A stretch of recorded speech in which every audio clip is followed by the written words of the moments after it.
Alrighty, welcome back, everyone. We just talked about some of the great games that are going to be starting the season from week 0 to week 2. That will be a occurring thing probably once a week. We'll do breakdowns of 3 through 6, and then 6 through or 7 through 9 or whatever.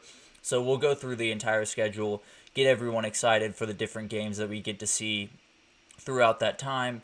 But let's jump into some Combine Watch. There are tons of very, very interesting things to watch throughout this week. We've already had some reports start to come out of the Combine with different interviews that are set and different personnel that are in those interviews, with the Commanders having their owner in a lot of the quarterback interviews, which is not necessarily a normal thing, but Josh Harris being very hands-on there. But let's break down some tight ends and DBs, why don't we? Because we got cut off yesterday. We're not able to do this, but very much wanted to do this because there are some great people to watch throughout this process. And we'll start with the tight ends. Everyone knows about Brock Bowers. I felt like we did not need to waste our time talking about Brock Bowers. He is the best college tight end I've ever seen. Can do everything on the field. He is tight end 1. He will probably go in the top 10. I think that's all you need to know about Brock Bowers. But let's get into some other tight ends in the class. And let's start with tight end 2, Ja'Tavion Sanders from Texas. Pretty firmly the tight end 2 in this class, but still has a ton to gain from this week. Because there are some people that have put him up in the first round. There are some people that have dropped him down to the second. So that's a huge difference, obviously. You want to be one of those names called. You want to get your hug from Roger Goodell on stage on Thursday night. So Ja'Tavion Sanders has a ton to gain from this week.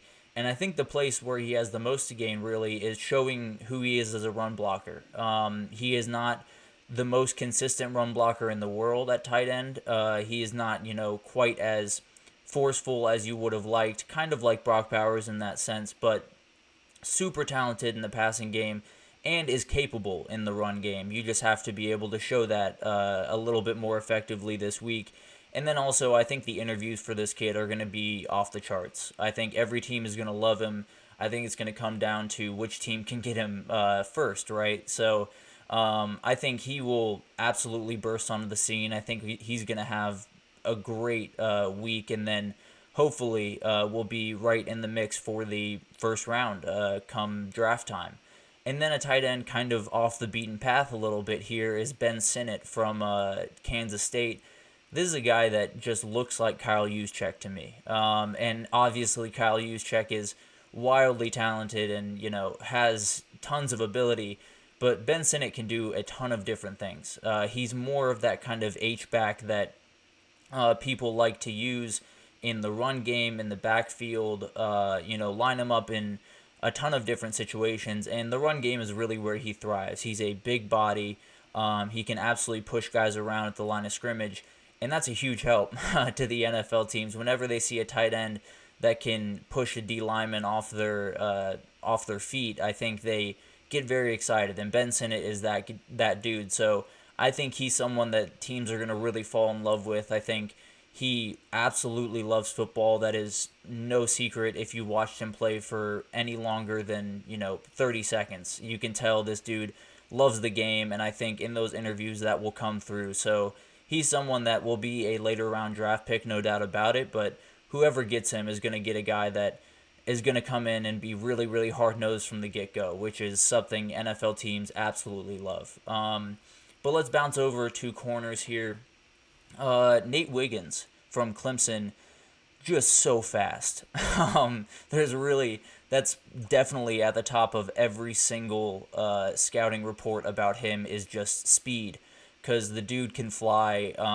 Whatever his 40 time is going to be, everyone's going to want to watch that live, because it might be somewhere down the low 4.2s, and if it is, he's right around history. So Nate Wiggins has a ton of physical ability, can do a ton of different things, and it's the same thing with a lot of this cornerback class. It's a very diverse class in a lot of ways. There's tons of really physically gifted guys. Nate Wiggins, Kenyon Mitchell, Kool-Aid McKinstry, all of these guys that can do incredible things. And then there are some really, really smart veteran guys that are still plenty athletic, but Guys like Terrion Arnold, who seems to be kind of leading the way at cornerback right now. Very, very smart guy. Has played tons of football in general. Obviously, playing at Alabama, it helps a ton at the next level. So he's someone that I would definitely keep my eye out on throughout this process. But Nate Wiggins is someone that I think could, find himself up in the top, three or two cornerbacks in this class after this week, or could drop down anywhere to six just because of how many great guys there are in this class. And then someone a little bit lower on the list, but still plenty talented, is Kyrie Jackson. Found his way from Alabama to Oregon for his past couple of years, was a starter throughout that time, and the dude makes some plays that absolutely jump off the screen, that make you just say wow while you're sitting there watching him, because his physical ability is incredible. Very long, very smart, can keep up with receivers, and I guess the one question mark with him is kind of the consistency with making those plays. There were a couple of times last year at Oregon where he did get beat, and I think that is a worry for NFL teams, across the country. But seeing him go through workouts, seeing what he's capable of doing physically, will help him a ton, because I think he's going to test really, really well. And then you just got to show that you have the ability to play really consistent football. So Kyrie Jackson, going to be a later round pick, but has every ability to make whatever team he gets drafted to very, very happy in the future. And then finally, let's jump into safeties. Cameron Kitchens, the safety from Miami, one of the top safeties in this draft. As I talked about, I believe on Monday, a little bit thinner of a class at safety than there usually is. In fact, kind of a lot thinner, but this is a really, really smart football player. He's played tons of football. He did not have the greatest year in the world a year ago. Plays really fast, plays really instinctively, but at the end of the day, that can get you in trouble sometimes. And it did for him, whether it's overplaying an angle on a run fit, whether it's, overplaying a ball and missing over the top and letting up a big play. There have been lapses in judgment for sure in the Cam Kitchens film, but at the end of the day, this guy has played tons of football, can learn things very, very quickly, and would be a great backstop for a defense in terms of just being a sure tackler, having the ability to diagnose what's going on and then react instead of having to play totally instinctive football. I think will benefit him a ton. So definitely someone to watch there. Very excited to see what he's capable of doing throughout this week. And then Tyke Smith from UGA. This is another guy that has played just so much football. He does have some injury troubles that I fully understand would worry teams, because they were pretty significant. Kept him out a year when he transferred from West Virginia to UGA. During his time at West Virginia, though, was the leading tackler for 1 year, was super talented, was all Big 12. So the dude can play football. I don't think there's any question about that.